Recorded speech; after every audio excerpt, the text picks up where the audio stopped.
ATL. Okay, a huge show coming on at TV1, brand new show, a comedy. I have Miss LeToya Luckett in the studio right now. Here we go again. Here we go again. Oh my goodness. So I read the whole premise for the show. Absolutely hilarious. You know what? It's a lot of fun. It's different. Even when I was reading the script, I was like, what is this? But you know what? I know so many women who had, you know, kids early in life. Yeah. Teenage pregnancy, which is a heavy subject, but we found a way to lighten it up on the show. Right. And, you know, to also send the message of, yes, things happen in life and they might not go the way, you know, you want them to always, but it's how you come out of it. And I play a character by the name of Maddie, who got pregnant at the age of 16, who is trying to break this cycle in her family. She thinks it's a generational curse. She calls it the Walker women's curse. Yeah, yeah. My mother, who's played by, well, Maddie's mother, who's played by Wendy Raquel Robinson, she had Maddie at 16, Maddie had her daughter at 16, and now it's Maddie's 16-year-old's, you know, birthday. Yeah, yeah. And she's like, whoa, whoa, whoa, whoa, whoa. So she's putting out all the stops to make sure that she doesn't follow, you know, down the same path.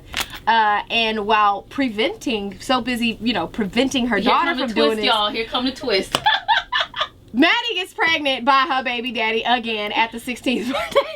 That is so crazy. Yes. When I read that, I was like, oh my goodness. Yes, she gets pregnant by her baby's father, Shantae's father, again, who she can't stand. But it's a fun show, guys. It's a fun show. It's my first time playing a pregnant mommy. And that was a lot of fun. I learned a lot about motherhood in that short period of time. Yeah. But it's cool. It's really, really cool. Yeah, that's awesome. Tuesday nights on TV1, 9 p.m. Of course, it premieres tomorrow. LeToya Luckett is in the studio, so you're getting a little bit of practice on motherhood. Look at me practice. I gotta say congratulations to you, because this sister right here, she's also always just a really happy person. Whenever I look at you on social media, always bright eyes, always smiling. You just look like you have a lot of love in your life. I do. She's so giddy, y'all. I am. Giddy. No, you know what? I'm very blessed. I'm very blessed to like you said, have so much love in my life, and I just look at life different, man. It's short. You gotta enjoy it. You gotta smile.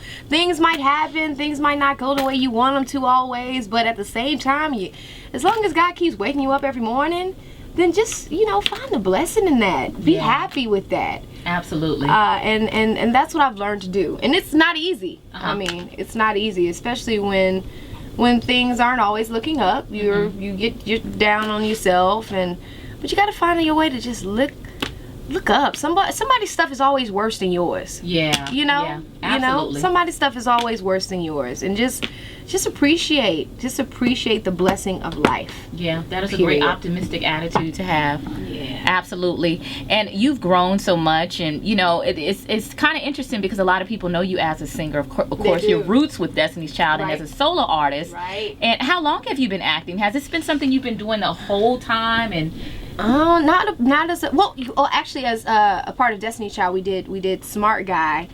Shout out to the girls, Beyonce, who killed it yesterday. Yes, did she? At the Super Bowl.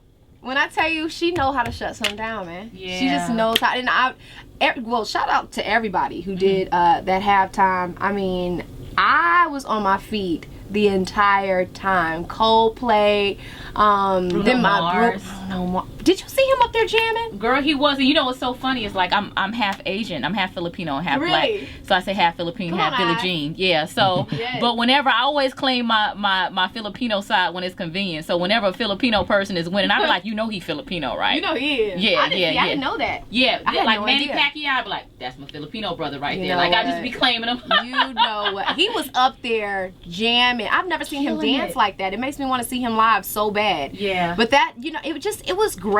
Like, they were all great in their own way. Yeah. And you just felt the love in that stadium. Yeah. And I'm glad that they ended it with, what is it? Think of Love, or Don't believe me. Just believe in love. Yeah, believe in love. Yeah, believe in love. Yeah, that was just great. Yeah, all that across was the great. stadium in the background. That was great. But yeah, shout out to the girls of Destiny's Child, Kelly, LaTavia, Michelle,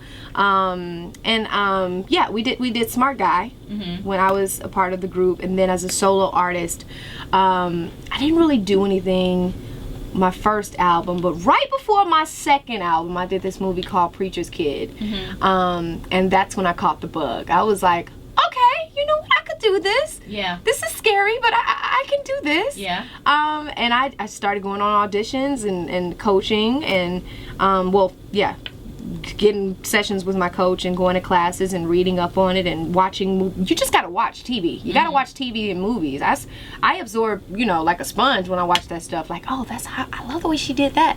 But I think that's what's helped me to grow. Just experience. Yeah, it is. It's doing movies, it's evolving. Shows. It's definitely evolving. Yeah. And I'm so proud of you. I'm so happy for you. Thank you. Here we go again. Tomorrow night on TV1 at 9 p.m. we have LeToya Luckett in the studio. Have you been following the presidential races? Okay, let me be honest with this. Like, I have. I'm a little annoyed with it right now, but I have. You know, Who's impressing you right now? It's hard to say. You know, there's not a stick out candidate for me that I'll say, oh, that's who I'm going for. Yeah. I've always respected the Clintons. I would love to see a woman in office. I think Hillary is a great leader. Yeah. And it would be good to have Bill in the office in some form. Yeah, whispering in her ear, because I mean we were doing good under his leadership, right? Yes. Yeah. So I wouldn't mind that at all. Wouldn't mind that at all. But I haven't really gotten in. I haven't really gotten into the other side. Yeah, it'll get deeper as the year progresses. Look crazy over there. Yeah, definitely. You know, we were talking about Beyonce and her performance and everything, and everyone's talking about the message behind Formation, and with this being Black History Month and so much going on in terms of race relations. What do you think that, you know, we can do as people of influence, and you as an artist, and you know, folks doing more to raise awareness about, you know, just the social injustices that are going on in the world today? You know what? I think that's what I appreciated the most about that record. Of course, she did it in Beyonce fashion. Yeah. But you just hear the strength and the power behind it, and even with the girls in the kind of that Black Panther influenced, you know, costume that they were wearing, it spoke volumes. And I think that as creators, as artists, we have a responsibility to express ourselves, and honor the ones that came before us, not just for Black History Month, but every day.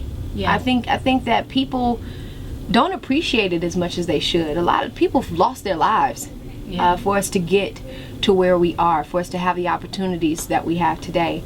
So I definitely want to honor them every day, and I think that there should be more records where we're speaking about our strength and our power and who we are, and not being afraid or ashamed of who we are, and speaking of you know, our ancestors, and how they led us this far. And I think I hope there's more leaders to come like that. Yeah. More innovators, creators like that. Yeah. I hope that for this generation and the next generation. Yeah, because I'm sure you can attest to this as well. I know with me growing up, Black History Month was such a big deal. Huge. I felt like I was just learning about someone every single day, and it just kind of gets watered down. And even people make memes like, oh, the first Black person to go to the club and order some Hennessy or something like that, you know. So, you know, we do need to be better.